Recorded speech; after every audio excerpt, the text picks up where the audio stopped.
యెహోవా మోషేతో ఇలాగు సెలవిచ్చెను, ఇజ్రాయేలు తిరిగి పిహహీరోతు ఎదుటను అనగా మిగ్దోలునకు సముద్రమునకు మధ్యనున్న బయల్సెఫోను ఎదుటను దిగవలనని వారితో చెప్పుము. దాని ఎదుట సముద్రమునొద్ద వారు దిగవలెను. హల్లెలూయా. తర్వాత ఫరో ఇజ్రాయేలును గూర్చి, వారు ఈ దేశంలో చిక్కుబడి ఉన్నారు, అరణ్యము వారిని మూసివేసినని అనుకొనును. దేవుడికి స్తోత్రం. ఇక్కడ చూస్తే ఇజ్రాయేలీలు ఎక్కడున్నారు? ఆత్మీయ ప్రయాణంలో ఉన్నారు. ఇజ్రాయేలీలు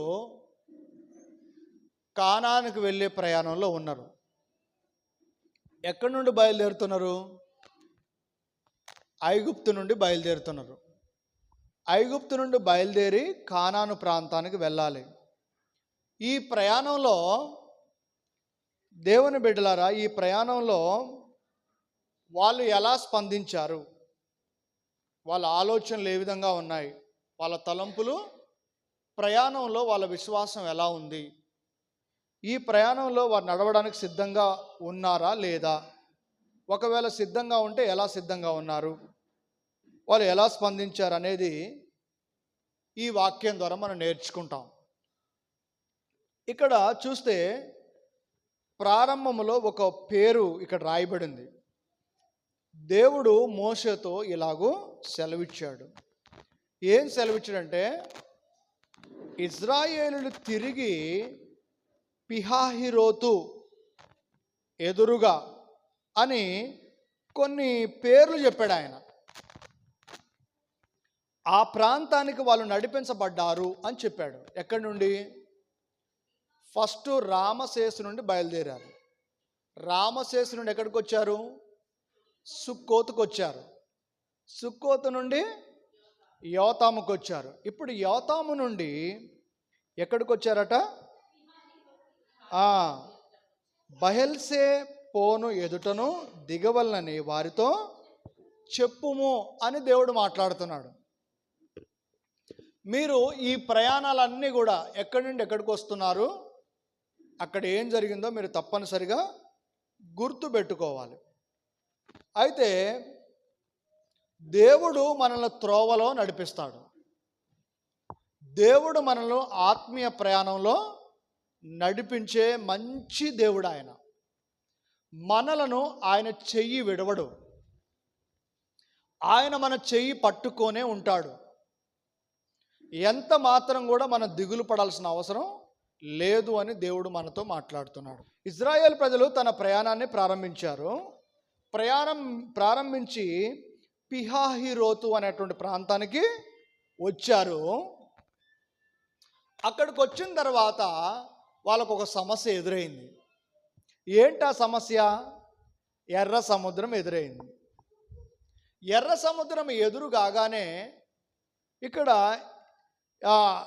ఎవరినైతే మీరు వెళ్ళిపోండి అని చెప్పాడో రాజు, ఆ రాజే ఇప్పుడు ఏం మాట్లాడుతున్నాడు? ఆయన ఇప్పుడు ఏం మాట్లాడుతున్నాడంటే, వీళ్ళు చిక్కుబడి ఉన్నారని మాట్లాడాడు. అక్కడ చదవండి ఒకసారి అది. ఫరో ఇశ్రాయేలును గూర్చి, వారు ఈ దేశంలో చిక్కుబడి ఉన్నారు, వారు ఈ దేశంలో చిక్కుబడి ఉన్నారు, అరణ్యము వారిని మూసివేసినని అనుకొనును. అరణ్యము వారిని మూసివేసెను అని అనుకొనును. దేవుడికి స్తోత్రం. ఇక్కడ మీరు ఆలోచన చేయండి. ప్రతి ఒక్కరి ఆత్మీయ ప్రయాణం ప్రారంభమైందా? ప్రారంభమైంది. ఈ ఆత్మీయ ప్రయాణంలో మనం ప్రయాణం చేస్తూ, అంటే విశ్వాసంతో మనం ప్రయాణం చేస్తూ ముందుకు వెళ్తూ ఉంటే సడన్గా ఏమొచ్చింది? సడన్గా వాళ్ళకి ఎర్ర సముద్రం అడ్డొచ్చింది. ఎర్ర సముద్రం అడ్డు రాగానే వెంటనే ఏ రాజైతే మీరు ఇక్కడి నుంచి వెళ్ళిపోండి అని అన్నాడో అదే రాజు ఏమంటుండు? అమ్మయ్యా, వీళ్ళు చిక్కుబడిపోయారు, వీళ్ళు ఇక గమ్యానికి చేరుకోలేరు, వీళ్ళ ప్రయాణం ఆగిపోయింది, వీళ్ళు మళ్ళీ వెనకకు తిరిగి వస్తారు. ఎందుకు ఆ ప్రజలు వెనక్కి తిరిగి రావాలనుకుంటుండు? ఎందుకంటే వాళ్ళకు వెట్టి చాకిరి పనులు చేసేటోళ్ళు లేరు కాబట్టి. వాళ్ళు బాగా ఇజ్రాయేల్ ప్రజలతో బానిస పనులు చేయించుకోవడం బాగా అలవాటు పడ్డారు కాబట్టి, వాళ్ళకు ఆ బానిస పనులు చేసేటోళ్ళు ఎవరు లేరు కాబట్టి, ఇప్పుడు ఆ రాజు ఏమంటున్నాడు? ఎర్ర సముద్రం వాళ్ళకు ఎదురు పడగానే వీళ్ళు చిక్కుపడ్డారు, వీళ్ళుగా ముందుకు వెళ్ళలేరు, వీళ్ళు వెనక్కే తిరిగి వస్తారు అని రాజు అనుకుంటున్నాడు. హల్లెలూయా. దీని ద్వారా మనం నేర్చుకోవాల్సిన ఆత్మీయ పాఠం ఏంటి? ఆత్మీయ పాఠం ఏంటంటే, ఇప్పుడు కొత్తగా దేవుని నమ్ముకున్న వాళ్ళు, ఇప్పుడిప్పుడే ప్రభువు నమ్ముకొని అడుగులు వేస్తున్న వాళ్ళు, ఇప్పుడిప్పుడే విశ్వాసంలో ఎదుగుతున్న వారికి సడన్గా మీ ఆత్మీయ ప్రయాణంలో ఈ పెద్ద సముద్రము లాంటి సమస్యలు ఎదురొస్తాయి. ఈ సమస్యలు కూడా ఎక్కడి నుంచి వస్తాయో తెలుసా మీకు? ఈ సమస్యలు కూడా ఫస్ట్ మన ఇంట్లోనే స్టార్ట్ అవుతాయి. హల్లెలూయా. మన కుటుంబంలోనే సమస్య ప్రారంభమవుతుంది. ఇక్కడ వినండి, ఒక వ్యక్తి తాగి రోడ్డు మీద వండుకుంటే ఎవరు పట్టించుకోరు. ఒక వ్యక్తి భయంకరంగా గొడవ చేసి అందరిని ఇబ్బంది పెడుతుంటే ఎవరు పట్టించుకోరు, ఎందుకంటే నాకెందుకులే అని వెళ్ళిపోతారు. బాగా అర్థం చేసుకోండి. ఏదైనా జరుగుతుంటే గొడవ కానీ ఏదైనా సమస్య ఉంటే నాకేం అవసరం లేదు. ఒక వ్యక్తి పాపం చేస్తుంటే కూడా అక్కడికి వెళ్ళి గట్టిగా మందలించి మనం హెచ్చరించలేము, ఎందుకంటే నాకెందుకులే, నాకేం అవసరం అని వెళ్ళిపోతారు. కానీ ఒక వ్యక్తి లోకములో నుండి మార్చబడి యేసును అంగీకరించి రక్షణ పొంది తన పాప జీవితాన్ని వదులుకొని పరిశుద్ధంగా జీవిస్తానని ఈ బైబిల్ గ్రంథం పట్టుకొని చర్చికి వస్తుంటే ఏం చేస్తారు? అమ్మో ఏంది ఈరోజు ఈయన బైబిల్ పట్టిండు, ఈయన పరిశుద్ధుడు అయిపోయిందా, ఈమె పరిశుద్ధురాలు అయిపోయిందా, ఇక చర్చికి పోయి భక్తి చేస్తుందా అని ఎన్నో రకాలుగా నానా విధాలుగా నూతనంగా దేవుని నమ్మిన బిడ్డలను ఎంతోమంది రకరకాలుగా ఏం చేస్తున్నారు? అవమానపరుస్తున్నారు, నిందిస్తున్నారు. దేవుని బిడ్డ, దేవుడు ముందుగానే చెప్పిండు.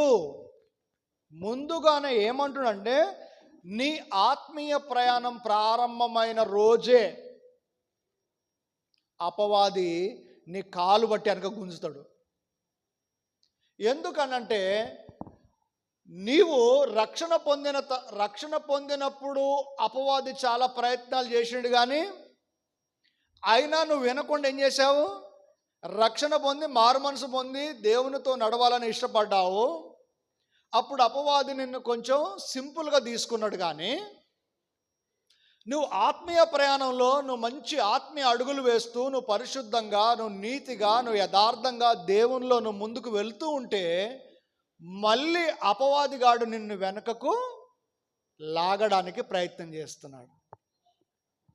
అపవాది ఏమంటున్నాడంటే, ఎవరైతే విశ్వాసంలో ముందుకు వెళ్తున్నారో వాళ్ళకు చిక్కులు పెడుతున్నాడు, చిక్కులు స్టార్ట్ చేస్తున్నాడు. ఈ చిక్కులు ఎక్కడి నుంచి స్టార్ట్ అవుతున్నాయి? ఇంట్లో నుండే. భర్త ద్వారా చిక్కులు, పిల్లల ద్వారా చిక్కులు, బంధువుల ద్వారా చిక్కులు.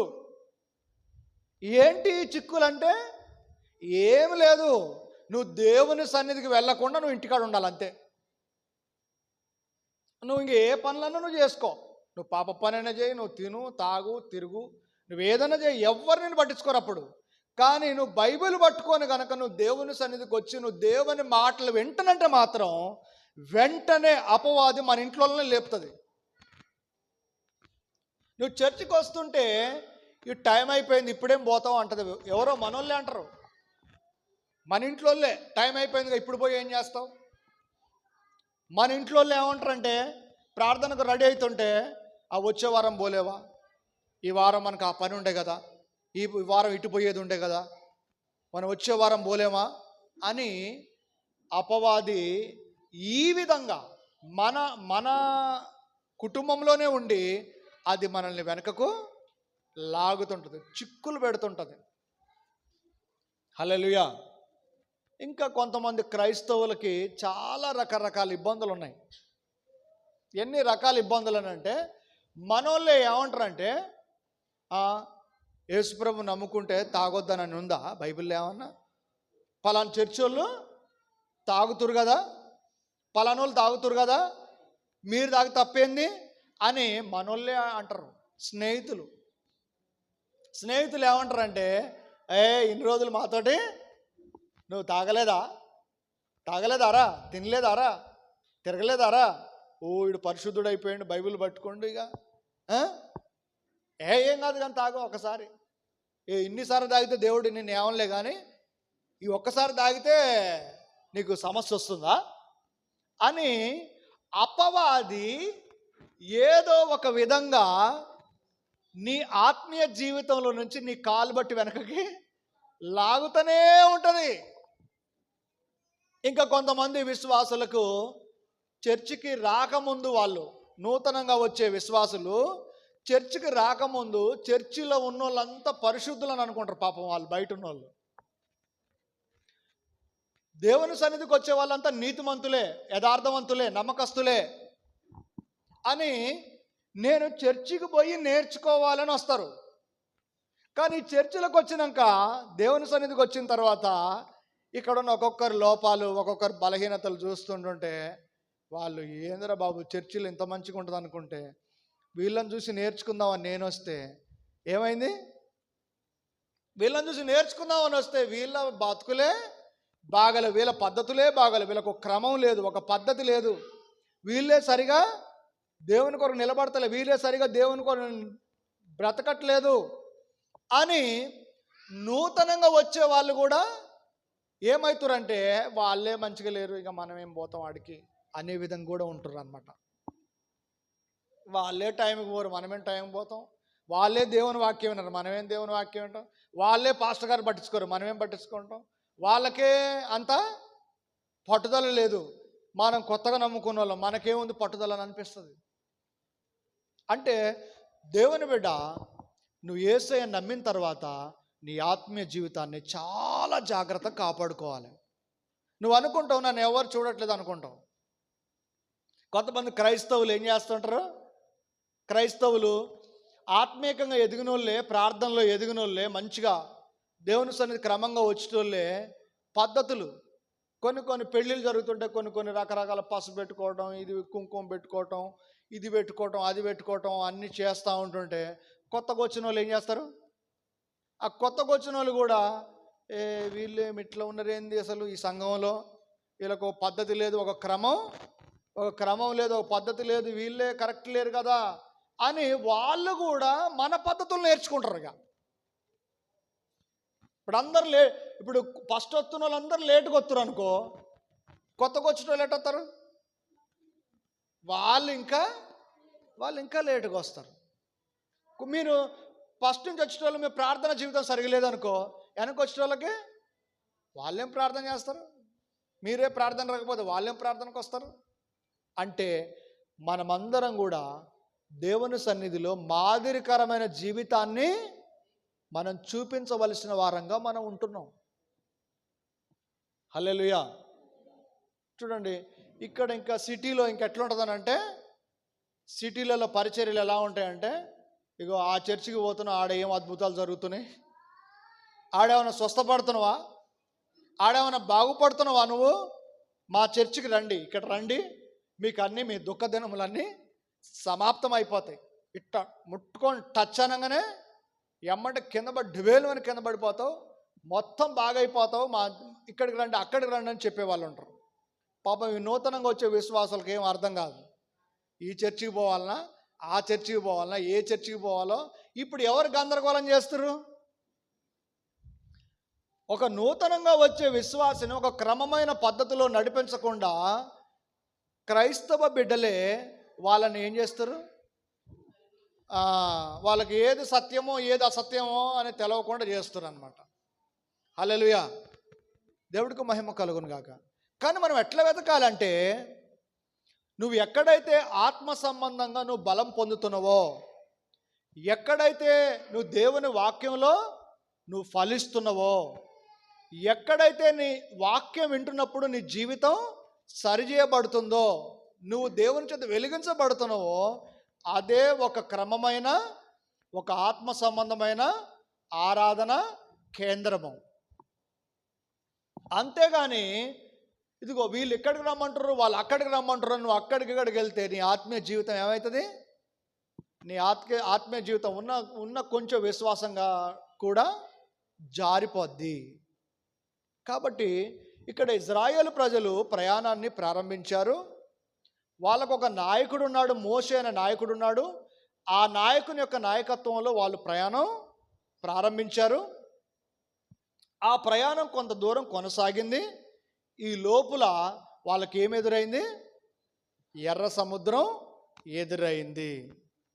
ఈ సముద్రం లాంటి సమస్య ఎదురు కాగానే ఇప్పుడు అందరికి ఏమైపోద్ది? అందరు ఏమంటారంటే, పాస్టర్ నువ్వు చెప్పిన వాక్యాలన్నీ నేను విన్నా, పెందలకడ లేచి బాగా భారంగా ప్రార్థన చేస్తున్నా, నేను ఉపవాసాలుండి ప్రార్థన చేస్తున్నా, నువ్వు చెప్పినట్టే నేను అన్నీ చేస్తున్నా, కానీ ఇప్పుడేమో సముద్రం అంత పెద్ద సమస్య వచ్చి నా ముందున్నది, ఇప్పుడు నేను ఏం చేయాలి అని అడుగుతారు. హల్లెలూయా, దేవుడికి మహిమ కలుగును గాక. మరి ఏం చేయాలి అప్పుడు? ఒకసారి దేవుని వాక్యం ద్వారా మనం కొన్ని విషయాలు తెలుసుకుందాం. చదువుదాం ఒకసారి. 14వ అధ్యాయం 5వ వచనం నుండి. ప్రజలు పారిపోయినట్టు ఐగుప్తు రాజునకు తెలుపబడినప్పుడు ఫరో హృదయమును అతని సేవకుల హృదయమును ప్రజలకు విరోధముగా త్రిప్పబడి, మనం ఎందుకు ఇలాగు చేసితిమి, మన సేవలో ఉండకుండా ఇజ్రాయేలును ఎందుకు పోనిచ్చితిమి అని చెప్పుకొనిరి. అంతటా అతడు తన రథమును సిద్ధపరచుకొని తన జనమును తనతో కూడా తీసుకొని పోయెను. మరియు అతడు శ్రేష్టమైన 600 రథములను, ఐగుప్తు రథములన్నిటినీ వాటిలో ప్రతి దాని మీద అధిపతులను తోడుకొని పోయెను. యెహోవా ఐగుప్తు రాజైన ఫరో హృదయంను కఠినపరచగా అతడు ఐగుప్తీయులందరినీ తరిమెను, ఇజ్రాయేలీలందరినీ తరిమెను. అట్లు ఇజ్రాయేళ్ల బలిమి చేత బయలు వెళ్ళుచుండిరి. ఐగుప్తీయులు అనగా ఫరో రథముల గుర్రములన్నీయు, అతని గుర్రపు రౌతులు, అతని దండును వారిని తరిమి బయల్సెఫోను ఎదుటనున్న పీహా-హిరోతునకు సమీపమైన సముద్రము దగ్గర వారు దిగి ఉండగా, తన సైన్యం 600 మందిని వెంటబెట్టుకొని మరలా ఇజ్రాయేల్ ప్రజలను వెనకకు తీసుకురావాలని చెప్పేసి ప్రయత్నాలు చేస్తున్నట్ట. దేవుని బిడ్డలారా, మనం చచ్చిపోయేంత వరకు మన ఆత్మీయ ప్రయాణము ఆపడానికి అపవాది సర్వ ప్రయత్నాలు చేస్తాడు. ఇది మీరందరూ గుర్తుపెట్టుకోండి. నీ ఆత్మీయ ప్రయాణం ఆపడమే అపవాది యొక్క ముఖ్య లక్ష్యం. అది ఎవరైనా కావచ్చు, నీ భర్త అయినా కావచ్చు, నీ భార్య అయినా కావచ్చు, నీ పిల్లలైనా కావచ్చు, నీ అన్నదమ్ములైనా కావచ్చు, నీ అక్క చెల్లెలైనా కావచ్చు, నీ సంఘపోలైనా కావచ్చు, నీ స్నేహితులైనా కావచ్చు, నీ పని చేసే చోటైనా కావచ్చు. ఎవరైనా సరే నీ ఆత్మీయ జీవితాన్ని ముందుకు వెళ్లకుండా ఆపడం కొరకు ఇంతమందిని వాడుకుంటాడు అపవాది. ఈ విషయం తెలియక ఏమంటున్నారు? ఈ విషయం తెలియక చాలామంది నేను ఇట్లయిపోయినా, నేను అట్లయిపోయినా, నేను దేవుని నమ్ముకున్నా కానీ నాకు సంతోషం లేదు, నాకు ఆనందం లేదు అంటున్నారు. కానీ ఇటువంటి అన్నీ కూడా మీరు వింటున్నప్పుడు మీరు చాలా జాగ్రత్తగా మీ ఆత్మీయ జీవితాన్ని నడిపించుకోవాలి.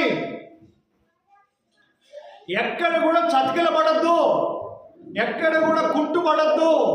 నీకు అర్థం కావాలి, ఓహో నా భర్త ద్వారా అపవాది మాట్లాడుతున్నాడు, నా పిల్లల ద్వారా సాతాను నాతో మాట్లాడుతున్నాడు, ఇదిగో నా స్నేహితుల ద్వారా నా సాతాను నాతోటి మాట్లాడుతున్నాడు, ఇదిగో పలానా సంస్థల ద్వారా సాతాను నాతోటి మాట్లాడుతున్నాడు. నీ ఆత్మీయ జీవితం ముందుకు పోకుండా ఆపే ఏ సమస్య అయినా సరే అది అపవాది యొక్క పన్నాగమే, అది అపవాది యొక్క కుట్రనే, అది అపవాది పెట్టే హింసనే, చిక్కులే. ఇప్పుడు ఈ రాజు ఏమంటాడంటే ఇజ్రాయేలు ప్రజలు ఎక్కడ పడ్డారు? చిక్కుల్లో పడిపోయారు అనుకుంటున్నాడట. ఇక వీళ్ళు బయటికి పోవడానికి అవకాశమే లేదు, వీళ్ళు ఇరుకులు పడ్డరు, వీళ్ళు ఇక ప్రార్థన చేయరు, ఇక చర్చికి పోరు అని. కానానికి వెళ్ళడానికి అంత షార్ట్ కట్ రూట్ ఉన్నా కానీ దేవుడు ఎందుకు చుట్టూ తిప్పి నడిపించాడు చెప్పాలా నాకు? ఓకే, అదొక పాయింట్. ఇంకా కొన్ని గుణపాఠాలు వాళ్ళకు నేర్పే, అదొక పాయింట్. ఇంకొకటి అమ్మా, దేవుడు మహిమ పొందడానికి చుట్టూ దారిలో నడిపిస్తూ దేవుడు మహిమ పొందాలని అనుకుంటున్నాడు. హల్లెలూయా. ఎవరి ద్వారా మహిమ పొందాలనుకుంటున్నాడు? ఇజ్రాయేల్ ద్వారా మహిమ పొందాలి. ఐగుప్తీయులు కూడా తెలుసుకోవాలి నేను ఎవరినో, నేను ఎంత శక్తిమంతున్నో, నేను ఏమేమి చేయగలనో ఐగుప్తీయులు తెలుసుకోవాలి, ఇజ్రాయేల్ ప్రజలు కూడా తెలుసుకోవాలని దేవుడు తాను మహిమ పొందడానికి ఇజ్రాయేల్ ప్రజలను చుట్టూ దారి అయిన ఎర్ర సముద్రం అరణ్య మార్గం గుండా నడిపించాడు. మీరు అనుకోవచ్చు దేవుడికి అదేం ఆనందం అండి, మనం బాధపడుతుంటే, మనం గాయాల పాలవుతుంటే, మన అనారోగ్యం పాలవుతుంటే అటువంటి దాన్ని ఆయన చూసి సంతోషించడం ఏంటి అని మీరు అనుకోవచ్చు. కానీ దేవుని బిడ్డలారా, ఈ బాధల్లోనే, ఈ అనారోగ్యంలోనే, ఈ ఒత్తిడిలోనే, ఈ సమస్యల్లోనే నీవు యథార్థవంతుడుగా మారతావని కూడా జ్ఞాపకం చేసుకో.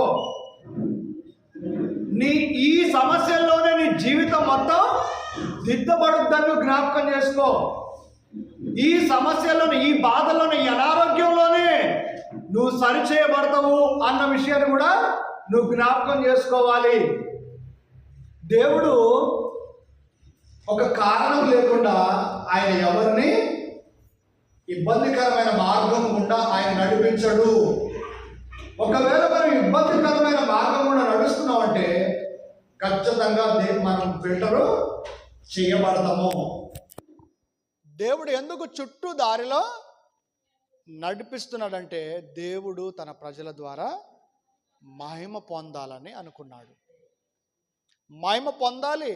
ఇటువైపేమో, ఒకవైపేమో ఆయన ఇజ్రాయేలు ప్రజల ద్వారా మహిమ పొందుతాడు, ఇంకొక వైపేమో ఐగుప్తీయులకు ఒక గుణపాఠం నేర్పిస్తాడు. నేనే నిజమైన దేవుడినని నిరూపణ చేస్తాడు. తర్వాత ఇజ్రాయేలు ప్రజలు ఈ ప్రయాణంలో నడవడం ద్వారా అనేకమైన ఆత్మీయ పాఠాలు వాళ్ళు నేర్చుకొని సరిచేయబడతారు. అందుకనే దేవుడు తన ప్రజలను చుట్టూ దారి అయిన అరణ్య మార్గం గుండా నడిపించాడు. షార్ట్ కట్ రూట్ ఉన్నప్పటికీ కూడా ఆ షార్ట్ కట్ రూట్లో వెళ్తే ఏమవుతుంది? ప్రమాదం ఉంటుంది, మార్పు చెందరు. అదే ప్రాచీన స్వభావంతోనే కానాన్లో అడుగు పెడతారు, ఆ కానాన్ని కూడా పాడు చేస్తారు. అందుకని దేవుడు వీళ్ళకు విధేయత, తగ్గింపు, దీన మనస్సు వచ్చేంత వరకు దేవుడు వారిని నడిపిస్తాడు. నిన్న నేను దీనత్వాన్ని గురించిన బోధ చేసిన. నేను ఉపవాస ప్రార్థన 2 రోజులు పెద్దనెమలలో ఉపవాస ప్రార్థనలు జరిగినాయి. దీనత్వాన్ని గురించిన బోధ చేయాలని మత్తయి సువార్త 5వ అధ్యాయము మొట్టమొదటి వచనంలో ఆత్మ విషయమై దీనులైన వారు ధన్యులు, పరలోక రాజ్యం వారిదని చెప్తున్నా. మరి ఎవరు దీనుడు అంటే మన ప్రభు అయిన యేసుక్రీస్తు. ఎవరు బాగా తగ్గించుకున్నటువంటి వారు అంటే మన ప్రభు అయిన యేసుక్రీస్తు. ఎవరు విధేయుడు అంటే మన ప్రభు అయిన యేసుక్రీస్తు. ఎవరు ఆ ప్రేమమూర్తి అంటే మన ప్రభు అయిన యేసుక్రీస్తు. నేల మట్టుకు వంగి తగ్గించుకున్నది ఎవరు అంటే ఇక మనం ఏ దేవుడు దేవతని చెప్పలేము, ఆయన ప్రభు అయిన యేసుక్రీస్తు. అందుకని ఆయన ఏమన్నాడు, నేను సాత్వికుడను దీన మనస్సు గలవాన్ని, మీరు నా యొద్దకు వచ్చి నేర్చుకోండి అని చెప్పాడు. హల్లెలూయా. మనము పేదవాడై పుట్టినందుకు చాలా బాధపడతాం. నేను అనవసరంగా పేద కుటుంబంలో పుట్టాను, ఒకటి ఉంటే ఒకటి ఉండదు, ఈ సమస్య తీర్చుకోకపోతే ఇంకో సమస్య ఎదురవుతుంది అని ఎప్పుడు మనం కొన్నిసార్లు బాధపడుతుంటాం, కొన్నిసార్లు చింతపడుతుంటాం. పేదరికంగా పుట్టినందుకు. నేను అనవసరంగా ఇక్కడ పుట్టినా, అదే ఒక ఎమ్మెల్యే గారి దగ్గర ఇంట్లో పుడితే, ఒక పెద్ద ధనవంతుడి ఇంట్లో, బిల్ గేట్స్ ఇంట్లో పుడితే బాగుండు అన్నట్టుగా కొంతమంది మాట్లాడుకుంటారు. కానీ మీకు ఒక విషయం తెలుసా? మీకు ఒక విషయం అంటే బీదలైన మీరు ధన్యులు అని చెప్పాడు యేసయ్య. ఎందుకు బీదలైన మీరు ధన్యులు అంటే, మీకు ఆకలి ఉంది కాబట్టి, మీకు దప్పికుంది కాబట్టి, మీకు అనేక రకాల సమస్యలు ఉన్నాయి కాబట్టి నాతో మీకు అవసరం పడింది. హల్లెలూయా. అదే కడుపు నిండినోడు, ఆకలి లేనోడు, ఏ బాధ లేనోడు, ఏ కష్టం లేనోడికి దేవుడితో ఏం పని లేదు. మొన్న నేను చెప్పాను, గల్ఫ్ కంట్రీస్లో అసలు పుట్టినప్పటి నుండి చచ్చిపోయిన దాకా ఏ కష్టం కూడా వాళ్ళకి రాదట. ఎందుకంటే అక్కడ మంచిగా పెట్రోల్ డీజిల్ సమృద్ధిగా వస్తుంది కాబట్టి గవర్నమెంటే, ప్రతి కుటుంబాన్ని గవర్నమెంటే చూసుకుంటుందంట. అన్నీ, రేషన్ బియ్యం కావచ్చు, చదువులు కావచ్చు, వైద్యం కావచ్చు, ఏది కావాలన్నా గవర్నమెంటే చూసుకుంటుంది ఆ దేశాలలో. కాబట్టి ఎవరికి ఏ కష్టం లేదు. ఇంటికి ఒక ఉద్యోగం ఇస్తుంది, ఒకటో రెండో ఉద్యోగాలు ఇస్తుంది. ఆ ఉద్యోగం ద్వారా వాళ్ళు కొంత డబ్బు కూడా సంపాదించుకొని మంచిగా విహారయాత్రలకు వెళ్ళి ఎంజాయ్ చేస్తారు ఆ కుటుంబం అంతా కూడా. వారు మన ఇండియాకు వచ్చినప్పుడు మన ప్రజల కష్టాలు, మన ప్రజల బాధలు చూసి వాళ్ళు చెలించిపోయారట. ఓ, ఇంత కష్టం ఉంటుందా మనిషికి అని. హల్లెలూయా. ఇంతకీ ధనవంతులుగా ఉండడం మేలనుకుంటుర్రా, పేదరికంగా ఉండడం మేలనుకుంటుర్రా? రెండు మేలే. ధనవంతులుగా ఉండడం కూడా మేలే, పేదరికంగా ఉండడం మేలు. కానీ దేవుడు ఎవరికి సమీపంగా ఉంటానని చెప్తున్నాడు? ధనవంతులు దేవుని రాజ్యమునకు వారసులు కానేరన్నాడు ఆయన. కానీ బీదలైన మీరు ధన్యులని చెప్పాడు అక్కడ. హల్లెలూయా. మీరు అర్థం చేసుకోండి, బీదలైన మీరు ధన్యులు. ఎందుకంటే నన్ను వెతుకుతారు, నన్ను ఆరాధిస్తారు, నా సన్నిధికి వస్తారు, నా మాటలు వింటారు. వాళ్ళ కడుపు నిండా ఉంది కాబట్టి వాళ్ళకు నాతో పని లేదని అంటున్నాడు. ఇప్పుడు దేవుడు బీదవాడా ధనవంతుడా? దేవుడు ఆయన శ్రీమంతుడని రాయబడింది. ఆయన సకల ఆశీర్వాదములకు కర్త. ఆయన దగ్గర ఏ కొదువ ఉండదు. ఆయన ఉన్నతమైన దేవుడు, మహాదేవుడు అని రాయబడింది బైబిల్లో ఆయన గురించి. అంత ఉన్నతమైన దేవుడు, సమీపించరాని తేజస్సులో ఆయన మాత్రమే వసించు అమరత్వం గలవాడై ఆయన కొనియాడబడుతున్న, ఆరాధించబడుతున్న ఆ దేవుడు ఎట్లొచ్చాడట? తనకు తాను రిక్తునిగా చేసుకొని, తనకు తాను తగ్గించుకొని, తనకు తాను దీనుడయి నేల మట్టుకు వంగి శిష్యుల పాదములు కడిగిన వాడిగా మారాడట. ప్రజలు ఆయన్ని అవమానించారు, ప్రజలు ఆయనని పిడిగుద్దులు గుద్దారు, ముఖం మీద ఉమ్మి వేశారు, కొరడాలతో కొట్టారు, తలకు ముళ్ళ కిరీటం పెట్టారు సైనికులు. ఇన్ని జరిగినప్పటికి కూడా ఆ శ్రీమంతుడు, ఆ ధనవంతుడు, ఆ ఉన్నతమైన వాడు, ఆ భోగ భాగ్యాలు కలిగిన వాడు ఏమయ్యాడు? దీనుడిగా మన మధ్యలో ఆయన నివాసం చేసినాడట. హల్లెలూయా, దేవుడికి స్తోత్రం కలుగును గాక. చెప్పండి, మనందరూ ఒక్కసారి ఆలోచన చేసి, మనం ఎక్కువ దీనులుగా ఉండడానికి ఎక్కువ ఇష్టపడతామా, హెచ్చించుకోవడానికి ఎక్కువ ఇష్టపడతామా? దేనికి ఎక్కువ ఇష్టపడుతుంది? ప్రాణం. హల్లెలూయా. నీకు ఘనపరిస్తే, నిన్ను లేకపోతే పొగిడితే, లేకపోతే ఓ నువ్వు మంచోడివి, ఓ నువ్వు ఇది, నువ్వు అది అంటే నీకు ఎక్కువ ఇష్టమా? నువ్వు దండగా, నువ్వు వేస్ట్, అసలు నువ్వు ఏమిటి పనికిరావు అంటే ఎక్కువ ఇష్టమా? ఏది ఎక్కువ ఇష్టపడుతున్నావు మనం? హల్లెలూయా. ఏది ఎక్కువ ఇష్టపడుతున్నావు? పొగిడితేనే నువ్వు మంచోడివి, నీకు అసలు నీలో ఏ లోపం లేదు. అందుకనే అక్కడ క్యాలెండర్లో కూడా ఏం వాక్యాలు ఉంటాయి? ఒక్కడు కూడా శాపవచనం ఉండదుగా. ఎందుకంటే ఈ మనుషులు ఎవరితో, ఈ జంతువుతోనైనా పెట్టుకోవచ్చు, పక్షులతోనైనా పెట్టుకోవచ్చు, కానీ మనుషులతో పెట్టుకోలేమని ఆ క్యాలెండర్ వేసేటోడు కూడా ఆ క్యాలెండర్లో ఏం వాక్యాలు వేసిండు? నీ ఇల్లు దీవించబడును, నీ పిండి పిసుకు తొట్టి దీవించబడును. అన్ని దీవెన వచనాలే. అంటే మనుషులు ఎట్లాంటి వాళ్ళో క్యాలెండర్ వేసేటోళ్ళకి తెలిసిపోయింది. ఎందుకంటే మనిషి తగ్గింపు జీవితాన్ని అసలే ఇష్టపడడు, లోబడే జీవితాన్ని ఇష్టపడడు. హల్లెలూయా. మొన్న ఒక వీడియో చూశాను నేను. ఏంటి ఆ వీడియో అంటే, మీరు చూసారో లేదో, గ్రూప్లో కూడా పాస్టరమ్మ గారు పెట్టింది. ఒక బ్యాంకు మేనేజర్ అంట. ఆయన బ్యాంకు మేనేజర్కి చర్చిలో నేను ఏం పని చేయాలి అని చూస్తే, అంతకుముందు ఆయనకు పాటలు పాడి ఆరాధన చేసే జాబ్ దొరికిందట. అందులో అది చేస్తున్నప్పుడు కూడా ఆయన తృప్తి అనిపించలేదట. పాటలు పాడుతున్నా, లీడ్ చేస్తున్నా, ఆరాధన చేస్తున్నా ఆయన తృప్తి అనిపించలేదట. అయితే తర్వాత వెతకగా ఒక పోస్ట్ దొరికిందట చర్చిలో. ఏం ఉద్యోగం అంటే, చెప్పులన్నీ సరిగా పెట్టే ఉద్యోగం దొరికిందంట. చర్చికి వచ్చే వాళ్ళ చెప్పులన్నీ వంకర లేకుండా, ఎక్కడ పడితే అక్కడ లేకుండా లైన్గా పెట్టే ఉద్యోగం ఆయన దొరికిందట ఆ చర్చిలో. ఎప్పుడైతే ఆ ఉద్యోగం దొరికిందో, ఆ పని చేసేటప్పుడు ఆయనకు చాలా తృప్తి కలుగుతుందంటగా. పాటలు పాడేటప్పుడు లేని తృప్తి, వాక్యం చెప్పేటప్పుడు లేని తృప్తి, ఆరాధన చేసేటప్పుడు అప్పుడు కలిగే తృప్తి కంటే, చెప్పులన్నీ కూడా లైన్గా పెడుతున్నప్పుడు ఆయన చాలా మంచిగా సాటిస్ఫై అవుతుండంట. ఆ యొక్క బ్యాంకు మేనేజర్, ఒక మంచి గవర్నమెంట్ ఉన్నతమైన బ్యాంకు మేనేజరు, ఆయన ఆ పనిలో ఎంతో ఆనందిస్తుండంట. హల్లెలూయా. మీకు ఒక విషయం తెలుసా? మన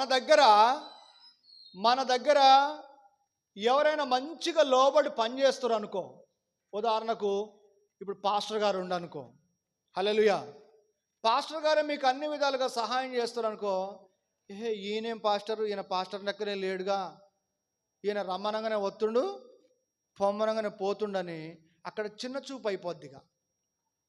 హల్లెలూయా. ఇప్పుడు ఎవరైనా ఒక దైవజనుడు ఉన్నప్పుడు, ఒక సేవకుడు, ఆ చిన్నోడైనా పెద్దోడైనా, దేవుని సర్వెంట్, దేవుని పనివాడు ఉన్నప్పుడు చాలా మర్యాదగా, చాలా గౌరవంగా, చాలా పద్ధతిగా ఉండాల్సిన దేవుని బిడ్డలు ఏం చేస్తున్నారు? పాస్టరు వాళ్ళని అంతగా, అంటే వాళ్ళతో కలిసిమెలిసిపోయి ఉండే జీవితాన్ని ప్రారంభించినప్పుడు అది వాళ్ళు గ్రేట్గా, సంతోషంగా అంగీకరించకుండా ఏం చేస్తున్నారు? దాన్ని చిన్న చూపుతో చూసుకుంటున్నారు. ఈయన మన దగ్గర ఉండే పాస్టరేగా, మన కాడ తిరిగేట ఆయనగా, మన దగ్గర అట్లా చూస్తున్నారు. హల్లెలూయా. కానీ అమెరికా దేశంలో అలా ఉండదట. అమెరికా దేశంలో ఎవరైతే చీఫ్ పని చేస్తారో, ఇప్పుడు లెట్రూమ్లు కడిగేది, బాత్రూమ్లు కడిగేది కదా, ఇటువంటి ఎవరైతే ఊడ్చేది, ఏదైనా కడిగేది ఉంటే అటువంటి వాళ్ళని చాలా గొప్పగా గణపరుస్తారంట. మనకాడ బాబు ఎదుగో అక్కడ కొంచెం అంత గలీజ్ అయింది, అది ఎవరు ఊడుస్తారంటే ఎవరు పోరు ఆడికి ఎవరు పోరు. ఎందుకనంటే అందరు ముక్కులు మూసుకుంటారు. నిన్న ఈ దీన మనసు అనే సందేశం చెప్పగానే ఒక చిన్న పిల్ల దొడ్డికి పోయింది, లాగులంగా కొంచెం కింద పడ్డది, అలా పట్టాల పడంగానే అందరు చీరలన్నీ ఇటు పెట్టి ఇటు ముక్కు ముత్తా ఉన్నారు. ఇక అంతా గంట సేపు చెప్పిన, అప్పటికి వాక్యం చెప్పబట్టి గంట, అప్పటికి ఏం బోధ చెప్తున్నా? దీనులుగా ఉండాలి, ఏ పని చేసినా సిగ్గుపడద్దు. ప్రతి చీఫ్ పని ఏదైతే ఉందో అదే మనం ఎంపిక చేసుకొని చెయ్యాలి. అదే దేవుడు మనస్సు. అంత ఉన్నతమైన వాడు ఆయన తగ్గించుకొని వచ్చాడు. వచ్చేవారి నుంచి కుర్చీలు కూడా తీసేద్దాం అనుకుంటున్నాయి. ఇక హల్లెలూయా. ఎందుకనంటే ఇక్కడ తగ్గింపు నాకు ఎక్కడ కనబడతలేదు. ఇక దేవునికి ఏరే చర్చకని ఇద్దాం, ఎందుకంటే తగ్గింపు వచ్చినాక మళ్ళా కొందాం. హల్లెలూయా. తగ్గింపు యేసయ్య ఏమంటున్నాడు? నేను ఎవరి దగ్గర ఉంటానన్నాడు ఆయన? ఎవరైతే దీన మనస్సు కలిగి ఉంటారో, ఎవరైతే తగ్గింపు గలవారుగా ఉంటారో వారి యొద్ద నేను నివసిస్తానని చెప్పాడు. ఎవరైతే గర్విష్ఠులుగా ఉంటారో, ఎవరైతే అహంకారులుగా ఉంటారో వారికి నేను దూరస్తుడునని చెప్పాడు ఆయన. ఎవరి దగ్గర నివసిస్తారట ఆయన? ఎవరైతే దీనులై ఉంటారో, ఎవరైతే నేల మట్టుకు తగ్గించుకుంటారో, ఎవరైతే మంచి విధేయత చూపిస్తారో నేను వారి దగ్గర నివాసం చేస్తా అంటున్నా ఆయన. వాళ్ళ కొరకు వెతుకుతున్నట్ట దేవుడు. సంఘములో ఇటువంటి వారు కనబడతలేదు. అందరు పోజులకు పోవడమే, అందరు పెగ్గలకు పోవడమే. ఎవరు గిద్దీరంటే అది పట్టించుకునే దిక్కే లేరు అసలు. మొత్తం బూజు పట్టిపోయింది కనుక అది చూడండి ఒకసారి. మంచిగా రెడీ, ప్రశాంతంగా రెడీ అవుతాను, వస్తున్నాం, కూర్చుంటున్నాం. ఇక కుర్చీ ఎట్లా తీస్తుర్రు. ఇక అంత మాత్రం గౌరవం ఉన్నందుకు దేవుడికి స్తోత్రం. అది కాదు క్రైస్తవ జీవితం అంటే. ఇది కానే కాదు. నువ్వు పూర్తిగా రాంగ్ రూట్లో నడుస్తున్నావు. హల్లెలూయా. దేవుని సన్నిధిలో నువ్వు చచ్చిపోయేంత వరకు గడగడ వణుకుతూ దేవునిని నువ్వు ప్రేమించవలసి ఉంది. దేవుడు మనకు చేసిన మేలుకి నువ్వు దేవుని సన్నిధిలో ఎంత చేసినా తక్కువే. ఒకప్పుడు క్రైస్తవులు ఇప్పుడు క్రైస్తవులకు ఆకాశానికి భూమికి ఎంత వ్యత్యాసం ఉంది, అంత తేడా ఉంది. ఆడిపోయి పని చేస్తే చిన్న చూపు అయిద్దాం, నన్ను లెక్క చేయరేమో, నన్ను పట్టించుకోరేమో. నిజమైన క్రైస్తవురాలు ఏం చేయాలి చెప్పండి? గొప్పగా గణపరచాలి. అమ్మా, అయ్యా, మీరు మా ఇంటికి వచ్చి మా దగ్గర ఆతిథ్యం తీసుకున్నది మాకు చాలా హ్యాపీగా ఉంది. నిజంగా మేము చాలా మార్పు చెందుతున్నాం మిమ్మల్ని బట్టి. మీ జీవితాన్ని బట్టి, మీ హృదయాన్ని బట్టి మేము చాలా మార్పు కలిగినామని చెప్పుకోవాలి మనం. అలాగని ఏమవుతున్నారు? ఇక్కడ తగ్గించుకోనని చేస్తూ ఉంటుంటే వాళ్ళని చీఫ్గా అట్లా చూసే మనస్తత్వం క్రైస్తవుడికి ఉండకూడదు. దేవుని పరిచర్యలో, దేవుని సేవలో ఎవరైతే ఇది మనం చేయలేము అని అనుకుంటామో అది చేసేవారిని గణపరచండి. అది చేసేవారిని ఉన్నతంగా గొప్పగా మనం చూడాలని మీకు నేను మనవి చేస్తున్నాను. హల్లెలూయా. యేసయ్య ఏం చేశాడు? యేసయ్య ఎవరైనా అసలు ఆయనకి ఏమైనా సంబంధం ఉందా? అసలు ఆయన మహిమ ఎక్కడా, మనం ఎక్కడా? అంత ఉన్నతమైన దేవుడు మన దగ్గరకు వచ్చి నేర్పిస్తుంటే ఎవరు నేర్చుకోవట్లే. వింటున్నాం, ఎన్నో లోతైన వాక్యాలు వింటున్నాం, ఎన్నో మర్మాలు వింటున్నాం, ఎన్ని మర్మాలు వింటున్నాం. కానీ ఆ వాక్యం విని నీ జీవితం కొంచెం కిందన్న చేంజ్ అవుతుందా? నాకు చాలా బాధగా ఉంటుంది అన్నమాట. చాలాసార్లు ఇంతమంది ఉంటారు, ఒక ప్రార్థన పెడితే ఒక్కళ్ళు ఉండరు. ఇక్కడ ఏదైనా ఉపవాస ప్రార్థన కనబడరు, ఏదైనా ఆల్ నైట్ అంటే ఎవ్వరు కనబడరు. సరే అనుకో, ముందో ఎట్నో ఒకట్లా పడుకుంటూ లేసుకుంటూ వస్తే ఇతరులకు ప్రోత్సాహం ఉంటుంది, చేసేటోళ్ళకు ప్రోత్సాహం ఉంటుంది. ఇప్పుడు ఇక్కడ ఎవరైనా చేస్తూ ఉంటుంటే వాళ్ళకేమనిపిస్తుంది అంటే సంఘంలో ఎవరు రారు, ప్రార్థన చేయడానికి ఎవ్వరు రారు అని వాళ్ళు వచ్చిన వాళ్ళు గులుక్కుంటారు. నేను వాళ్ళకు కూడా చెప్పిన, ఎవరు గులుక్కోబాకరి, ఎవరు పని చేస్తే వాళ్ళకే దీవెన, ఎవరు కష్టపడితే వాళ్ళకే ప్రతిఫలం ఉంటుంది. నువ్వు కష్టపడి నువ్వు పోయి బయట అయితే డబ్బులు ఇవ్వగా అని చెప్పేసి వాళ్ళకి నేను సరి చేసి చెప్తున్నాను అనమాట. దేవుడికి మహిమ కలుగును గాక.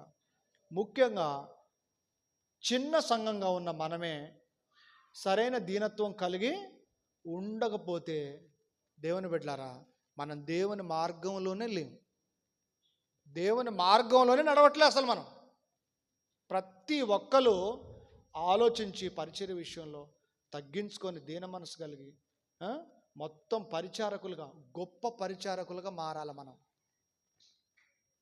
ఒక మాదిరి కనుక ఒక కొత్త వ్యక్తి లోపలికి వచ్చిందంటే ఆ వ్యక్తికి ఏం మాదిరి చూపిస్తున్నారు చెప్పండి? ఏం మాదిరి? ఒక కొత్త వ్యక్తి రక్షణ పొంది దేవుని సన్నిధికి వస్తే వాళ్ళకి ఏమైనా మాదిరి కనబడుతుందా? ఏం మాదిరి లేదు. మనమే సమయము పాటించట్లేదు, మనమే క్రమమైనంగా నిలబడతలేదు, మనమే మంచిగా ఉండకపోతే కొత్తగా నమ్ముకున్న వాళ్ళకి వాళ్ళకేంటంటే వీళ్ళంత మంచిగా ఉంటారు అనుకుంటే వీళ్ళే దరిద్రంగా తయారయ్యారు కానీ బాధపడతారు వాళ్ళు. అందుకనే నిన్ను చూసి అనేకులు నేర్చుకునే విధంగా ఉండాలన్నమాట. ఇప్పుడు మనం అట్లా ఉండకపోతే మనం దేవునితో సరైన మార్గంలో లేమని అర్థం. దీన మనస్సు గలవారు వద్ద నేను నివసిస్తానని చెప్పిండు ఆయన. నేను ఉంటాను, వాగ్దానం ఉంది. చూపించమంటే చూపిస్తా మీకు అన్ని వాక్యాలు. ఆయన వాళ్ళ దగ్గరే ఉంటాడు, వాళ్ళతోనే సహవాసం చేస్తాడు, ఆయన వాళ్ళతోనే నడుస్తాడు. కొన్నిసార్లు ఏం చేస్తామంటే మనము కొంతమందితో మనం సహవాసం చేస్తున్నప్పుడు వాళ్ళు సరిగా మాట లేదనుకో ఏం చేస్తాం? ఇక వాళ్ళని పక్కకు పెట్టుడే వాళ్ళని, ఇక వాళ్ళతో మనకేం పని లేదన్నట్టుగా ఉండిపోతాం. అసలు క్రైస్తవ జీవితం అది కాదు. నా ప్రాణం అయితే ప్రతిరోజు కొట్టకలాడుతుంది. అరే ఆ వ్యక్తి ఇట దూరం అయిపోతుండే, ఈ వ్యక్తి దూరం అయిపోతుండే, ప్రతిరోజు నా హృదయం ఎట్టో చెల్లించిపోతుంటుంది. హల్లెలూయా. మన క్రైస్తవ బిడ్డలమైన మనం ఇప్పుడు ఎవరికైనా డబ్బులు ఇచ్చామనుకో, వాళ్ళు మళ్ళీ మనకు టైంకు ఇయ్యలేదనుకో, ఇక జీవితంలో నేను అప్పు పెట్టకూడదు. ఇక జీవితంలో నేను ఇక వాళ్ళ ముఖం. క్రైస్తవ జీవితం అది కాదు. నువ్వు అట్లా మనం సొంతంగా స్వబుద్ధిని ఆధారం చేసుకొని నిర్ణయం తీసుకోవద్దు. దేవుని వాక్యం ఏం చెప్పిందో అది విను. నీ సొంత నిర్ణయం చేసుకొని వీళ్ళ దగ్గర పోవద్దు, వీళ్ళు మనోళ్ళు కాదు, వీళ్ళు ఆ ఊరోళ్ళు, వీళ్ళు ఈ ఊరోళ్ళు అని అట్లా మనం పెట్టద్దు. మనం వాళ్ళ దగ్గరికే వెళ్ళాలి, వాళ్ళనే నడిపియాలి. దేవుడికి స్తోత్రం కలుగును కాక. ఇప్పటికీ నేను ఎవరైతే చర్చికి రావట్లేదో వాళ్ళతో మాట్లాడే ఎంత ప్రయత్నం చేసినా వాళ్ళు మాట్లాడతలే. అయినా నేనేం వదిలిపెట్టను. హల్లెలూయా. నేను వదిలిపెట్టను. ఎందుకంటే నా దేవుని వాక్యాన్ని నేను నేర్చుకుంటున్నా కాబట్టి, నా దేవుడు ఏ క్రమంలో నడవని చెప్తుండో నేను అనుసరిస్తున్నా కాబట్టి నేను ఖచ్చితంగా ఆ వ్యక్తులను ప్రేమిస్తూనే ఉంటాను. దేవుడికి మహిమ కలుగును గాక. హల్లెలూయా. క్రైస్తవ జీవితము చాలా వ్యత్యాసమైంది. యేసు ప్రభు దగ్గర నేర్చుకోకపోతే, హల్లెలూయా, యేసు నేర్పించేవాడు యేసయ్య, ఆయన దగ్గర నువ్వు నేర్చుకోలేకపోతే నువ్వు క్రైస్తవ జీవితంలో నువ్వు నిలబడలేవు. హల్లెలూయా. అందుకనే ఇక్కడ దేవుడు ఏం చెప్తున్నాడు? షార్ట్ కట్ రూట్లో నడిపించకుండా చుట్టూ దారిలో ఎందుకు నడిపిస్తున్నాడంటే దేవుడు ఆ ప్రజల ద్వారా మహిమను పొందాలని అనుకుంటున్నాడు. చూడండి, ఒక చోట యేసయ్య ఏమన్నాడు? వీడు గుడ్డివాడై పుట్టుటకు ఎవరు కారణమని అడిగాడు. వీడు తల్లిదండ్రులైన పాపం చేయలేదు, కానీ వీడి ద్వారా దేవుడు మహిమ పొందాలని, నేను మహిమ పొందాలని వీడు గుడ్డివాడిగా పుట్టాడని చెప్పాడు యేసయ్య. తల్లిదండ్రులు పాపం చేసినందున గుడ్డివాడిగా పుట్టలేదు. వీడి ద్వారా నేను మహిమ పొందాలనుకున్నా. అందుకని వీడు గుడ్డివాడిగా పుట్టాడని చెప్పాడు యేసయ్య. అంటే దీని అర్థమైందనంటే, మనము బాధల్లో, ఇరుకుల్లో, ఇబ్బందుల్లో, శ్రమల్లో నడుస్తున్నప్పుడు మనము ఏదో అయిపోయిందని అనుకోవద్దు. ఏదో నాకు జరిగిపోతుందని నువ్వు కలవరపడద్దు. దేవుడు దాని గుండా నడిపిస్తున్నాడు అని అంటే, దేవుడు నా ద్వారా మహిమ పొందాలని అనుకుంటున్నాడని నువ్వు తెలుసుకోవాలి. నాకు వస్తున్న కష్టం ద్వారా, నా ఇంట్లో ఎదురవుతున్న ఇబ్బంది ద్వారా, నాకు వస్తున్న శోధన ద్వారా దానికి నిలిచి నేను దాన్ని తట్టుకొని నేను నిలబడితే, దేవుడు ఆ సమస్య ద్వారా ఆయన మహిమ పొందాలని అనుకుంటున్నాడు అని నువ్వు తెలుసుకోవాలి. అది దేవుణ్ణి సంతోషపెట్టే పని. హల్లెలూయా. తర్వాత చాలామంది ఐగుప్తు నుండి బయటకు వచ్చిన తర్వాత వెనుకకు తీసుకొని పోవడానికి అపవాది సర్వ ప్రయత్నాలు చేస్తాడు. ఎప్పటి వరకు చేస్తాడు? నువ్వు చచ్చిపోయేంత వరకు, ఇక్కడ తుది శ్వాస విడిచేంత వరకు ప్రతిరోజు ప్రతి క్షణం అపవాది నిన్ను వెనుకకు లాగడానికే, నీ కాలు బట్టి వెనకకు ఆత్మీయ జీవితంలో గుంజడానికే వాడు ప్రయత్నం చేస్తాడు. దీంట్లో ఎవరిని పాలు భాగస్తులుగా వాడుకుంటానని చెప్పాను? నీ ఇంట్లోనే వాడుకుంటాడు. నీ భార్యనే, నీ భర్తనే, నీ పిల్లల్నే, నీ స్నేహితుల్నే, నీ వల్లనే వాడుకుంటాడు వాడు అపవాది. వాడుకొని నీ ఆత్మీయ జీవితాన్ని కొలాప్స్ చేయడానికి సిద్ధపడతాడు. ఈ విషయాన్ని మీరు చాలా జాగ్రత్తగా అర్థం చేసుకోవాలి. ఇప్పుడు ఇజ్రాయేలు ప్రజలు ఐగుప్తు నుండి బయటకు వచ్చినప్పుడు వాళ్ళు ఎటువంటి వారు? దేవుడి దృష్టిలో వాళ్ళు పసిపిల్లలు లాంటి వాళ్ళు. పసిపిల్లలు అంటే ఎవరు? పసిపిల్లలు అంటే పుట్టిన బిడ్డలు. పుట్టి 4-5 నెలలు, 6 నెలల వరకు వాళ్ళు పసిబిడ్డలు. ఇప్పుడు పసిబిడ్డలకు ఊరికే ఇన్ఫెక్షన్స్ వస్తాయా రావా? పసిబిడ్డలని కనీసం వారానికి ఒక్కసారి హాస్పిటల్ తీసుకువెళ్ళవలసి ఉంటుందా ఉండదా? ఇప్పుడు మనము ఆత్మీయ ప్రయాణంలో నడిచే, నూతనంగా రక్షణ పొంది కొంతకాలం వరకు నడిచే ప్రతి ఒక్కరు కూడా పసిబిడ్డలు లాంటి వాళ్ళు. వాళ్ళకి ఎప్పటికీ ట్రీట్మెంట్ అవసరం. ఎందుకంటే వాళ్ళకు ఊరికే ఇన్ఫెక్షన్స్ వస్తుంటాయి. అంటే వాళ్ళకు రకరకాల ఒత్తిడులు, దేవుళ్ళో ముందుకు వెళ్లకుండా రకరకాల సమస్యలు, రకరకాల ఒత్తిళ్ళు ఎదురవుతుంటాయి. అందుకనే దేవుడు తన వాక్యం ద్వారా వాళ్ళని ఏం చేస్తాడు? వాళ్ళ ఆత్మీయ జీవితాన్ని కడుతూ ఉంటాడు. అందుకని ఒక్క ఆదివారం కూడా నువ్వు చర్చికి రాకుండా ఉండొద్దు. చాలామంది ఏంది స్వబుద్ధి, ఇంటికాడ లేడా దేవుడు? టీవీలో వాక్యం వింటే విన్నట్టు కాదా? పనిచేసే చోట దేవుడు లేడా అని స్వబుద్ధిని ఆధారం చేసుకొని మాట్లాడుతూ ఉంటారు. అక్కడికి పోతేనే దేవుడా, అక్కడ వింటేనే విన్నట్ట అని ఈ సొంత బుద్ధి మాటలు మాట్లాడతాడు.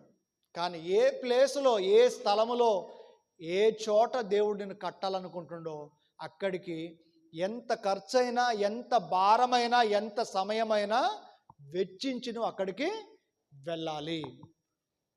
మొన్న అక్క వాళ్ళ ఇంట్లో ప్రార్థన పెడితే ఒక కొత్త కుటుంబం వచ్చారు. అక్కడ ఎలక్ట్రిక్ డిపార్ట్మెంట్లో పనిచేస్తారట. బ్రదర్ వచ్చాడు. బ్రదర్ మీరు ఎక్కడికి వెళ్తారు చర్చికి అంటే, అన్న మేము హుజూర్ నగర్ వెళ్తాం అన్నాడు. ఓకే, ప్రతి ఆదివారం వెళ్తారా అంటే, ప్రతి ఆదివారం మేము హుజూర్ నగర్కి వెళ్ళి అక్కడ ప్రార్థన చూసుకొని మళ్ళీ సూర్యాపేటకు వచ్చేస్తాం సాయంత్రం వరకల్లా అని చెప్పిండు ఆ బ్రదర్. కుటుంబ సమేతంగా ప్రతి ఆదివారం హుజూర్ నగర్ ఎక్కడుంది? దాదాపు 50 కిలోమీటర్లు. ఇక్కడ సూర్యాపేట నుంచి 50 కిలోమీటర్లు. వాళ్ళు రెడీ అయ్యి ప్రయాణమై చర్చి టయానికి హుజూర్ నగర్ వెళ్ళి మళ్ళీ ప్రార్థన చూసుకొని మళ్ళీ సాయంత్రం వరకు రిటర్న్ ప్రతి ఆదివారం వెళ్ళి వస్తారంట. కొంతమంది ఇక్కడి నుంచి హైదరాబాద్ వెళ్ళి కల్వట్ టెంపుల్, ఆ టెంపుల్, ఈ టెంపుల్ అని వెళ్ళేటోళ్ళు కూడా ఉన్నారు. బెల్లంపల్లి వెళ్ళేటోళ్ళు కూడా ఉన్నారు ఇక్కడి నుంచి. హల్లెలూయా. మనకు ఇక్కడి నుంచి ఊళ్ళకి ఇడికి రావడానికే నానా తిప్పలు పడుతున్నాం. నానా ఒక్కొక్కసారి ఆలోచన, ఇంత దూరం పోవాలా, ఇంత దూరం అవసరం అంటవా? నా ప్రయాస క్రీస్తునందు వేస్ట్ అవుతుంది, ఆయన దూరం పోతే పక్కనే చర్చ్ ఉంది అడిపోవచ్చుగా అనిపిస్తుంది మనకి. ఓకే, పక్కనే చర్చ్ ఉంది కాదంటే పోవచ్చు, కానీ నువ్వు ఆత్మీయంగా బలపడతావు, ఆత్మీయంగా సరిచేయబడతావు నీకు నమ్మకం ఉందా? ఒకవేళ ఉంటే వెళ్ళు. నా ఆత్మ ఉజ్జీవంగా ఉంటుంది, నా ఆత్మ ఆరిపోకుండా ఉంటుంది, నన్ను ఒక ప్రోత్సహించే ఒక మంచి వాక్యమే అని అనుకుంటూ వెళ్ళొచ్చు. కానీ నేను ఇక్కడికి రావడం వల్లనే కాస్త నా భక్తి కాపాడబడుతుంది, నా విశ్వాసం కాపాడబడుతుంది, కాస్త నేను ఎదుగుతున్నా, కాస్త నేను మంచుకుంటున్నంటే ఈ ఆరాధన అస్సలే మిస్ చేసుకోబాకు. నువ్వు ఎంత కష్టమైనా, ఎంత భారమైనా, దూరమైనా, సమయం ఎక్కువైనా నువ్వు వచ్చి 4 మాటలన్నా ఇక్కడ విని నేర్చుకో. దేవుడికి మహిమ కలుగును గాక. వింటున్నారుగా అపవాది పన్నాగాలన్నీ వింటున్నారు కదా. సరే, ఇప్పుడు ఎర్ర సముద్రం అడ్డొచ్చింది. ఎర్ర సముద్రం అడ్డు రాగానే ఇక్కడ ఏమంటున్నారు వీళ్ళు? ఏమంటున్నారంటే, మోషేను నువ్వు మమ్మల్ని ఇదిగో ఈ సముద్రంలో పాతి పెట్టడానికి తీసుకొచ్చావా అని అన్నారు. అంటే ఐగుప్తులో సమాధులు లేవని ఇక్కడ పాతి పెట్టడానికి, ఎర్ర సముద్రంలో పాతి పెట్టడానికి తీసుకొచ్చావా అని అన్నారు వాళ్ళు. హల్లెలూయా. అంటే వీళ్ళు నడుచుకుంటూ బాగానే, మా పాస్టర్ గారు మంచిగానే నడిపిస్తుండు, మా పాస్టర్ గారు మంచిగానే చెప్తుండు, మా పాస్టర్ గారు చెప్పే వాక్యం సరైందే అని మంచిగానే జాగ్రత్తగానే నడుచుకుంటూ వచ్చిర్రు. మోషేని చూసి వచ్చి ఒక్కసారి ఎర్ర సముద్రం అడ్డు రాగానే, ఏ మోషే, వెంటనే పాస్టర్ పోయింది, అయ్యగారు పోయింది కదా, ఫాదర్ పోయింది, డాడీ పోయింది, నాన్నగారు పోయింది, అన్ని పోయి ఏమైనాయి? ఏ మోషే, నువ్వు మమ్మల్ని ఐగుప్తులో సమాధులు లేవని ఎర్ర సముద్రంలో చంపడానికి తీసుకొచ్చినవా అని అన్నారు ఎమ్మటే. హల్లెలూయా. అంటే ఏదన్నా సమస్య వస్తే కనుక అప్పుడు మన బుద్ధి అంతా బయటపడుతుంది. ఇక సమస్య వస్తేనే బయటపడుతుంది, సమస్య రాకపోతే అది బయటపడదు. అందుకనే సమస్య తీసుకొస్తాడు దేవుడు. హల్లెలూయా. వెంటనే వాళ్ళంట ఏం చేశారు? దేవునికి మొర్రపెట్టిర్రి. వెరీ గుడ్, బాగుంది. సమస్య రాగానే ఏం చేయాలి మనం? సమస్య రాగానే దేవునికి మొరపెట్టాలి, మంచిదే. కానీ మొరపెట్టిరు కానీ మరి ఇదేంది? మొరపెట్టిరు కానీ ఇంకేమన్నారు? ఆడ సమాధులు లేవని ఇక్కడికి చంపడానికి తీసుకొచ్చినావా? ఇప్పుడు మా పరిస్థితి ఏంది? మేము మళ్ళీ ఐగుప్తుకే వెళ్ళిపోతాం, అక్కడే బానిస బతికే బాగుంది. అక్కడ తిన్నా ఆ దోసకాయలు, ఆ తెల్లగడ్డలు, ఉల్లిగడ్డలే అయ్యే బాగున్నాయి. నువ్వు మమ్మల్ని నమ్మకంతో తీసుకొచ్చావు, ఇప్పుడేమో సముద్రం ఎదురైంది. ఇప్పుడు వెనక చూస్తేనేమో 600 మంది రథాలు వేసుకొని ఫరో సైన్యం వస్తుంది. ముందు పోతేనేమో సముద్రం, వెనక పోతేనేమో సైన్యం. ఇప్పుడు ఏంటి మా బతికేంది, మా సమస్య ఏందని పాస్టర్ని అడుగుతారు కొంతమందిగా. గట్టి సమస్య వచ్చినప్పుడు చెప్పు పాస్టర్ గారు, నీకు వస్తే అర్థమైంది ఈ సమస్య. మేమెందుకు చర్చికి రావట్లేదు తెలుసా? మేమెందుకు ప్రార్థన చేయట్లేదు తెలుసా? అసలు నీకు ఏమైనా తెలుసా? మాకున్న బాధలు నీకున్నాయా? మాకున్న కష్టాలు నీకున్నాయా అని ఇంకా ఏం లేదు, ఇక పాస్టర్ని తిప్పేస్తారట. మోసేని కూడా అది అడుగుతున్నారు వాళ్ళు. చెప్పు ఇప్పుడు మాకు, ఇప్పుడు చెప్పు, దారి చెప్పు, ఎడిపోవాలో చెప్పు అని గట్టి కేకలు. అప్పటిదాకా అయ్యగారు, అప్పటిదాకా ప్రైజ్లాడు, అప్పటిదాకా నాన్నగారు, డాడీ అని పిలిచిన వాళ్ళంతా ఇప్పుడు ఏమంటారు? ఏ మోషే, ఏంది సంగతి, ఏంది ఇప్పుడు ఏంది అని అడ్డం తిరిగిరు. అంతా అడ్డం తిరిగినా మోషే ఏమన్నాడు తెలుసా? హల్లెలూయా. మోషే ఏమన్నాడు? భయపడకుడి,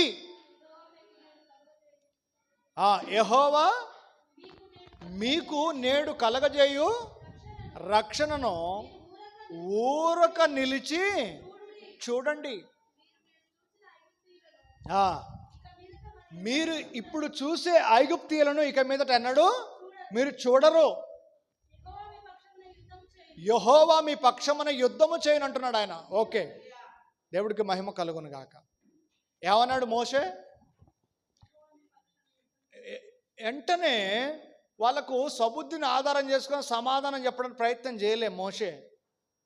ఏమన్నాడంటే, కాస్త ఊరుక నిలిచి ఉండి మన దేవుడు చేసే అద్భుతాన్ని మీరు చూడండి అని చెప్పాడు. నన్ను తొందర పెట్టబాకరి, మనకెప్పుడు తొందరే. మన ప్రార్థన రాగానే ఎమ్మడే జరిగిపోవాలి, ఎమ్మడే రోగం రాగానే ఎమ్మడే పోవాలి, అది టచ్ అనగానే ఎమ్మడే పోవాలి. అది హల్లెలూయా. ఉపవాసం ఉండగానే అన్ని కార్యాలు అంటే టకటగా జరిగిపోవాలా. ప్రార్థనకు రావడం ఆలస్యం లేదు, మళ్ళీ వెంటనే ఇక్కడి నుంచి వెళ్ళిపోవడం కూడా ఆలస్యం. ఏది కూడా నిమిషాల్లో సెకండ్లలో జరిగిపోవాలి అంతా అని మనం కోరుకుంటాం. కానీ దేవుడు అటువంటి వాడు కాదు. దేవుడు ఆయన మహిమ పొందడానికి, ఆయన నిన్ను నడిపించడానికి, ఆయన నిన్ను ముందుకు తీసుకొని వెళ్ళడానికి ఆయన ఏం చేస్తాడు? ఆయన నిన్ను అనేక రకాల మార్గముల గుండా నడిపిస్తాడు. మిమ్మల్ని అనేక మార్గాల గుండా ఆయన నడిపిస్తాడు. అప్పుడు మీరు అనేకమైన విధేయత నేర్చుకుంటారు, అనేకమైన తగ్గింపు నేర్చుకుంటారు, విధేయత నేర్చుకుంటారు. హల్లెలూయా. అందుకనే కొన్నిసార్లు నన్ను కూడా అడుగుతారు, ఎవరైనా ఇంట్లో చనిపోయారనుకోండి, మేము పోతే, అన్నా మీరు చేయమన్న ప్రార్థనలన్నీ చేసినామన్నా, మీరు కానుకలు ఇవ్వమంటే కానుకలు ఇచ్చినామన్నా, మీరు దశంభాగాలు ఇవ్వమంటే దశంభాగాలు ఇచ్చినామన్నా, ఇంత చేసినా కానీ నా ఇంట్లో ఇట్లా జరిగిందన్నా, ఇప్పుడు ఏం చెప్తావో చెప్పన్నా, ఈ సమస్యకు పరిష్కారం ఏందో చెప్పన్నా. నువ్వు చర్చికి రమ్మంటే చర్చికి వచ్చినావు, ప్రార్థన చేయమంటే ప్రార్థన చేసినావు, క్రమంగా రమ్మంటే క్రమంగా వచ్చినాం, బైబిల్ చదవమంటే బైబిల్ చదివినాం, సువార్త చెప్పంటే సువార్త చెప్పినాం. కానీ ఈ సమస్య ఈ చూడన్నా ఎంత పెద్దగా ఉందో, ఇప్పుడు ముందుకు పోవాలన్నా వెనకకు పోదామంటే వెనక ఉంది, ముందుకు పోదామంటే ముందు. ఇప్పుడు ఏం చేయాలో చెప్పని అడిగితే మోషే అంటుండు, ఇప్పుడు ఏం చేసేది లేదు, చేతులు కట్టుకొని ఊరక భయపడబాకండి, ఊరక నిలిచి చూడండి అంతే. దేవుడు ఏం చేయబోతుండో చూడండి. ఏం చేస్తారంటే సమస్య రాగానే మనుషులను వెతుకుతాం మనం. వీళ్ళ దగ్గర పరిగెత్తి, వాళ్ళ దగ్గర పరిగెత్తి, వీళ్ళ దగ్గర పరిగెత్తి, వాళ్ళ దగ్గర పరిగెత్తి, ఎంత పరిగెత్తినా ఆ సమస్య మనకి తీరదు. ఎవరి దగ్గరికి వెళ్ళినా సమస్య తీరదు. ఎక్కడికి వెళ్ళాలి? దేవుని దగ్గరికి వెళ్ళి మౌనంగా చేతులు కట్టుకొని, అయ్యా ఇక నువ్వు ఏం చేస్తావో చెయ్యి, నాకైతే ఇంత పెద్ద సమస్య ఎదురైంది, నేను తీర్చుకోలేనంత పెద్ద సమస్య ఇది, ఈ పాస్టర్ని అడిగినా పరిష్కారం కాదు, ఎవరిని అడిగినా కాదని చిన్నగా లోపలికి వెళ్ళి సాపేసుకొని మోకరించి 2 చేతులు పైకెత్తి, అయ్యా ఇప్పుడు నన్ను ఏం చేయమంటావని అడిగేటోళ్ళు ఎవరైనా ఉండరా? కంగారుగా వీళ్ళ కడిపోవాలన్నా, పెద్ద మనుషులు కడిపోవాలన్నా, వీళ్ళ కడిపోవాలన్నా, వాళ్ళ కడిపోవాలన్నా, ఈ డబ్బులు తేవాలి, ఆ డబ్బులు తేవాలి, ఇది తేవాలి, అది తేవాలి. కానీ కూల్గా దేవుని సన్నిధిలో కూర్చొని, అయ్యా ఇప్పుడు నన్ను ఏం చేయమంటావు అని అడిగేటోళ్ళు ఎవరైనా ఉండరా? దేవుడు మోషే అంటుండు, ఊరికి నిలబడి మీరు చూడండి ఏం జరుగుద్దో చూడండి అని చెప్తాడు. మీరు ఇక మీదట ఎన్నడూ ఈ ఐగుప్తీయులను మీరు ఇక మీదట ఎన్నడూ చూడరని చెప్పాడు దేవుడు. హల్లెలూయా. కాబట్టి దయచేసి మీరన్నీ ఆలోచన చేసుకోవాలని మీకు మనం చేస్తున్నాం. ఎవరు ఎన్ని మాట్లాడుకున్నా ఆ నాయకుడు మనుషులను సరైన మార్గంలోనే నడిపించడానికి ప్రయత్నం చేస్తాడన్నమాట. హల్లెలూయా. ఈ సేవ చేస్తుంటే అన్ని సన్మానాలే ఉండవు, ఈ సేవ చేస్తుంటే అన్ని ఘనతలే ఉండవు. ఒకరు మంచి మాట్లాడుకోవచ్చు, ఒకరు చెడుగా మాట్లాడుకోవచ్చు. కానీ ఒక నాయకుడైన వాడు ఏం చేస్తాడు? అందరినీ కూడా దేవుని వైపే తిప్పడానికి, దేవుళ్ళలోనే నడిపించడానికి ఒక నాయకుడు సర్వ ప్రయత్నాలు చేస్తాడనమాట. దేవునికి స్తోత్రం కలుగును గాక. హల్లెలూయా. మనము కొన్నిసార్లు సైలెంట్గా ఉండడమే మేలు. కొన్నిసార్లు అధికంగా మాట్లాడకుండా, కొన్ని సందర్భాలు జటిలమైన సందర్భాలు ఏర్పడ్డప్పుడు సైలెంట్గా ఉండి దేవుని వైపు కనిపెట్టుకొని ఉంటే సమస్య ఈజీగా పరిష్కారం అవుతుంది. తొందరపడి కంగారు చేస్తే ఆ సమస్య నుండి మనం బయటికి రాలేము. దేవుడు వాళ్ళకి ఎలా ఉన్నాడు? పగలు ఎందుకు భయపడొద్దు అంటున్నాడు దేవుడు అంటే, పరిస్థితులను చూసి వాళ్ళు భయపడుతురు కానీ ఆయన పగలు మేఘస్తంభముగా రాత్రి అగ్నిస్తంభముగా ఉన్నాడు. వారు నడి సముద్రంలో మునిగిపోకుండా ఆయన వారిని కాపాడినాడు. ఏ సముద్రం అయితే అడ్డొచ్చిందో ఆ సముద్రాన్ని 2 పాయలుగా చీల్చి అందులో నుంచి ఆయన నడిపించాడు. నీకు అర్థం కాదు. అక్కడ కూడా యేసయ్యను ఏమన్నారు శిష్యులు? ఓ బోధకుడా, మేము మునిగిపోతాము, ఇక మేము చచ్చిపోతాము, నీకు చింత లేదా అని అన్నారు గలిలయ సముద్రంలో శిష్యులు. అప్పుడు యేసయ్య లేచి ఏమన్నాడు? గాలిని సముద్రాన్ని గద్దించి, అల్ప విశ్వాసులారా, నేను మీతో కూడా ఎంతకాలం ఉంటాను? ఎంతకాలం మీతో ఉండి మిమ్మల్ని సరిచేయాలి ఊరికే అని అన్నాడు అనమాట. అంటే ఆయన ఉండు కదా అందులో, దోణిలో నేనున్నా కదా, నేనున్నాక కూడా మీరు ఏమవుతారు? కంగారు పడుతున్నారు, భయపడుతున్నారు. నేనున్నా కదా, నీ జీవితంలో నేనున్నా కదా, నడిపించే నాయకుడు నేనున్నా కదా, తోడైన దేవుని నేనున్నా కదా, నేనున్నాక కూడా నువ్వు ఎందుకు కంగారు పడుతున్నావు? ఎందుకు దిగులు పడుతున్నావు? ఎందుకు కలవర పడుతున్నావు? నేను నెమ్మదిగా నడిపిస్తాను, నువ్వు నడువు. హల్లెలూయా. కానీ మన సొంత మార్గాలు ఎన్ని వేసుకున్నా ఆ మార్గంలో దేవుడు ఉండడు. సొంత ఆలోచనలు ఎన్ని చేసినా ఆ మార్గంలో దేవుడు నీకు ఉండడు, కనబడడు. ఆయన దేవుని మార్గంలోనే దేవుని సన్నిధిని నువ్వు అనుభవిస్తావు. దేవుని మార్గంలోనే దేవుడిచ్చే సంతోషాన్ని నువ్వు అనుభవిస్తావు. అది కొంచెం కష్టతరమైన, కొంచెం ఇబ్బందికరమైన దేవుని మార్గంలో ఓపిక బట్టి నువ్వు నడిస్తేనే నువ్వు దేవునిలో నువ్వు సంతోషిస్తావు, ఆనందిస్తావు, దేవుని కొరకు నిలబడగలుగుతావు. హల్లెలూయా. ప్రార్థన చేసుకుందాం.